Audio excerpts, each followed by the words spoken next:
boy, this week is going to be a cool week. We got a lot of stuff, especially happening on Thursday. Mario Run is coming out, and also, this is the last 4 days we have of not having seen Star Wars Rogue One. So just remember where you were for the next 4 days, because you're always going to look back on that moment.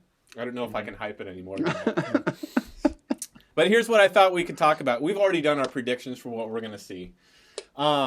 But I was actually reading through some other articles where they're going into background, and there's some threads and seeds that they're laying in Star Wars Rebels and stuff they've done in some of the Marvel comics that are coming out that kind of lay groundwork for Rogue One. And what I started thinking about was, as much as we all dislike the prequels, and it's not exactly a new thing on the internet for people to bash on the prequels, I thought we'd do something a little bit more challenging and come at it from the reverse angle, as much as we might be kicking and screaming about it. What positives did we actually get from the prequels? It's easy to knock on the stuff we didn't like, but what stuff did we get from the prequels, whether it was from the movies or what the movies, grew into after that, like, the Clone Wars and Rebels? Yeah. What stuff did we get from those prequels that we wouldn't have had otherwise, that we're at least glad that we had them? And I'll start off with this, some of the easy ones, so you guys can pick the harder shit. Obviously, the Clone Wars and Rebels series are freaking awesome. I would have been super happy if they never even did the prequels and just did those series. Because the whole Clone Wars is so brushed over in the prequels that they start at the end of the 2, and then at 3, it's over. And it's almost like it didn't even seem like a big deal. The Clone Wars series extends this long, epic war and shows you how the clones went from, numbered clones to individual people with names and tattoos, how the Jedi's influence had them, different viewpoints of whether it was right or wrong for the Jedi to be even involved in this war, what it was like for some of the clones who felt like they didn't want. I mean, there were so many cool things that came out of it. Now with Rebels leading right up to the same point that we're getting into Rogue One, I'm so glad we got those series, and we wouldn't have had them had we not had the prequels. Can you guys think of any positives from those movies? Do you think that this prequel, this Rogue One, would be as well received if we didn't have those animated series and stuff? Yeah. Oh, yeah. Yeah, I do. Do Because you think there's that many people that would want to see this? Coming off of 3, coming off of Vader screaming and crushing everything in the room. I do, for a couple they'd be reasons. excited to Number see. one is the people that are doing Rogue One are different than George Lucas doing the prequels. Everybody knows that this is Disney, who's been killing it with Star Wars so far, proved themselves with 7. Number 2, the projected box office that they're going to get from Rogue One, which is going to be, probably, $300 million plus its first weekend alone. Take the ticket sales of that, and even worldwide, and then see, because I'm sure they can measure this metric, how many of those people actually watch or are even aware of Star Wars Rebels. And I bet you it is less than a quarter, less than 25%. Yeah. I think their initial bounce is probably going to be because Force Awakens. Right. Because they do realize it's under new management. Mm-hmm. Yep. But what good stuff is there anything from the prequels that you thought they did right, Matt? I'm going through. I'm trying to think. Okay, so what's coming back to me, Fall of the Jedi, that part of it was semi well done. I mean, visually and storytelling wise, maybe not, but the fact that they went through and they systematically destroyed all these Jedis, and you got to see that aspect of it. You got to see an empire fall, because the Jedi were an empire. Mm-hmm. So you got to see that empire fall so that the empire could rise or whatever, right? That aspect of it, I think if they can continue that on, that there's still someone hiding, that people still want the Jedi around, I think that could be a big part of it. I know that in the third, it was second or third, I think it was the second movie, where they go down to that planet with all the ant people or whatever, and then that's where they actually got the plans for the Death Star. Right. I think that was so brief.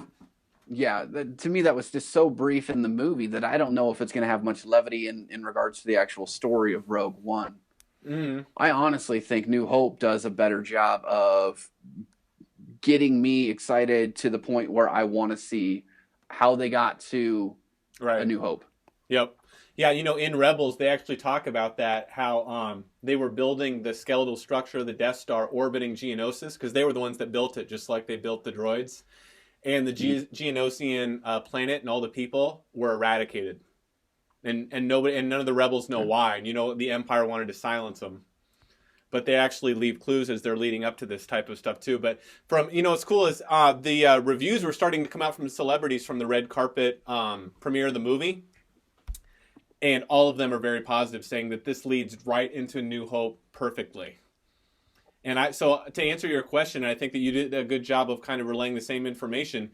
Yeah, I think that A New Hope is going to get people way more excited for this than anything that the prequels did. I just think that there was some great stuff that came out of the prequels that we got. I mean, the way, if it wasn't for some of the stuff that happened in the prequels, I didn't have a problem with. My biggest problem with the prequels was the shitty direction of their acting isn't really, their performance isn't that big of a deal. Just say these words, good enough, let's go to the next scene. It was very artificial because everything was blue screen, nobody gave a shit. There was too much stuff forced in. Jar Jar was awful. They didn't have the same tone or feel of the original trilogy. But there was some good stuff in there. Like you said, the Jedi Purge, when Yoda drops his cane and can feel that huge drop in the Force because all of them are being wiped out almost simultaneously, that was really powerful. I thought that was cool. I think Hayden Christensen's a good actor. I don't think that we got the performance out of him that we could have if it would have been someone else, a different director. I think that was George Lucas. But I think George Lucas is a brilliant storyteller. His ideas are fantastic. Look what happened with Empire Strikes Back and Return of the Jedi when someone else directed them. They were awesome. But from the Clone Wars series to this great stuff we're getting with the Marvel Comics to the way that they wrap the Clone Wars series to explain why some Jedi have Force ghosts and some don't, I thought was just, that series won Emmys for reasons. It was awesome. I don't know. Can you think of any positives from the prequels?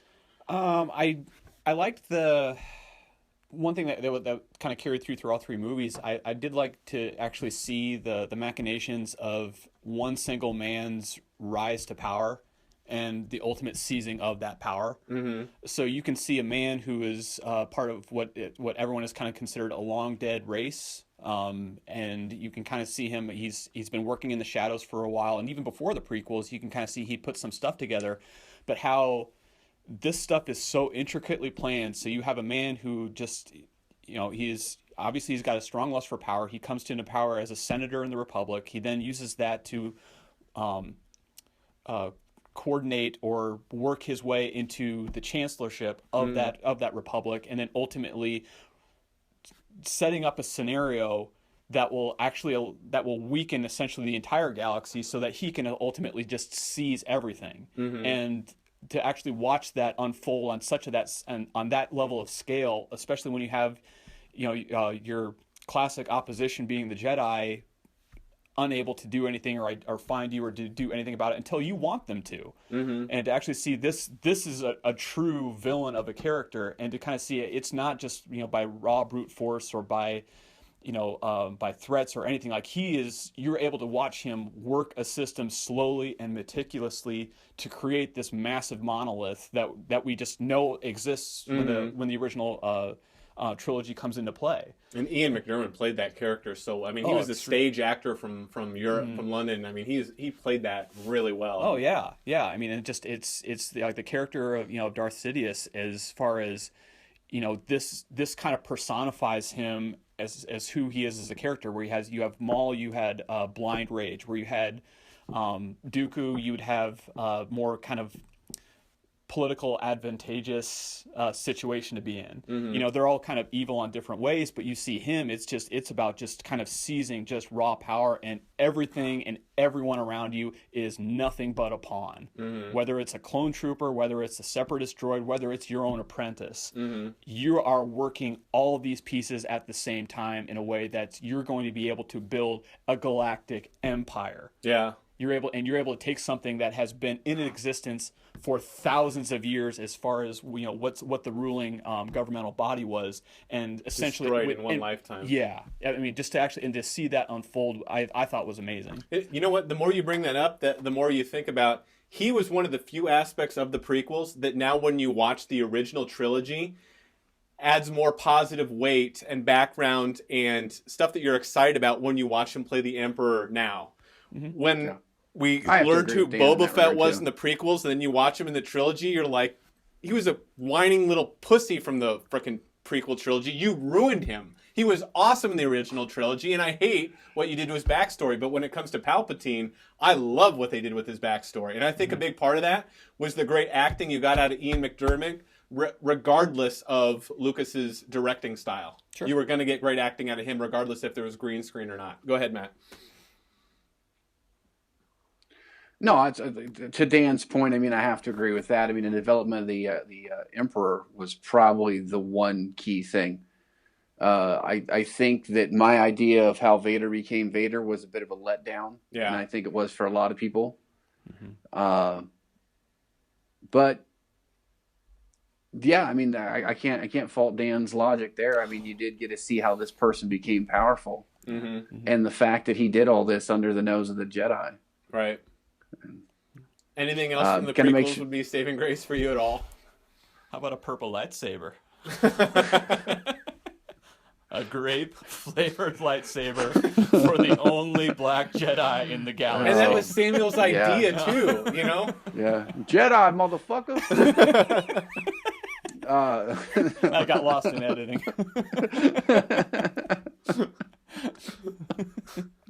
He cut off my arm! No, I mean, I thought Yoda's development in there too, because you saw him as the master, especially in like Empire. But to actually see him in like, not in real life, obviously, because it's all computer generated, but to see how big of a badass he was, I did like that aspect of the movies. I know a lot of people in theaters were laughing when we saw Episode 2 when Yoda was jumping around from platform to platform. I thought it was cool. I thought it was too. I didn't think it was comical. I mean, it was a little bit of a stretch, and they got way better with it by the third one. Watching him fight in the third one was amazing. I mean, you really believe that. Second one was a little bit of a stretch. They were still figuring out how to do it for the first time, but by the third one, watching him fight both against the clone troopers and against Sidious in the Galactic Senate, that was a pretty awesome scene, and that was such a great metaphor for the downfall of an entire system. I thought that was really cool, too.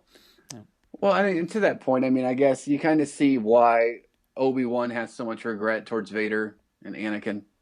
So they did do that. I mean, they did some justice with that part of it, why he kind of blames himself and all those other aspects of it. But I think some of the animated stuff kind of fills in the gaps with that, too. I like the Anakin Skywalker in the Clone Wars series way better than Hayden Christensen's portrayal. I mean, it's night and day. He's confident. He doesn't sound like a whiny teenager. He doesn't have this ridiculous dialogue like, "You are so beautiful, Padme." You know, out that balcony scene, I think, was the worst part of the entire prequel trilogy. And the third one was actually my favorite of the prequels, and that was the worst scene of the trilogy. But in the Clone Wars series, he's so good. Like he's confident in himself. He's ahead of the 501st Battalion. He definitely has differing views in the council that they explore, and why there's some logic to what he's thinking. They constantly show a lot of the stuff they talked about in the original trilogy when Yoda's talking to Luke and saying, "Reckless like your father," how he constantly is, "Yeah, I know the council said do this. Yeah, I know I might get my hand slapped. Well, what if I kind of do it this way, so I'm not really defying what you said, but I'm doing it my own way?" And he's explaining that to his Padawan. There's so much more depth that's added to Anakin that feels like this is who Darth Vader is before he turned, than the Hayden Christensen and, God, what was the kid in Episode 1? I don't remember his name. No one does. I'm old enough. The kid probably doesn't wish he I want to knows just either. block that shit from my mind. Yeah. I would be happy just showing children that want to get into Star Wars the Clone Wars series, telling them what happened with Anakin and Obi-Wan, and then watching the original trilogy. But Rebels is awesome. I mean, Rebels and Clone Wars, if you haven't watched that, you got to watch the Clone Wars on Netflix. All 6 seasons are on it, and Rebels is on Disney XD right now, too. But, no, that's cool. Can you guys think of any other positives before we lead into the Rogue One? It's harder to think about positives from the shitty prequels, I know. And I promise this is the last time I'll ask you guys to think about it. We got to see a Thank Jedi you. named Kit I almost got Fisto. over the nightmares. Yeah. God, some of that shit was just... Oh, They actually painful. named a Jedi Fisto. That's kind of funny. Okay, cool. Well, ladies and gentlemen, can you think of any positives from the prequels that you actually liked? Hopefully you could come up with more than we did. Ladies and gentlemen, this has been Fractured Focus, episode number 3, the show where we obsess about everything from geek culture to nerd news, along with random topics for discussion, especially bashing trailers from Fast and the Furious and knocking on Star Wars prequels. Let us know what you think in the comments below. Like, subscribe, share with your friends as we post a topic of the show each day of the week leading up to Friday when you can watch all 4 parts. Can you guys think of any other good Star Wars send-off? May the force be with you. Cliched, but I'll take it. Cliched. What about Yeah. do something with an English accent? I got it. Hold me like you did on Naboo when there was nothing but our love.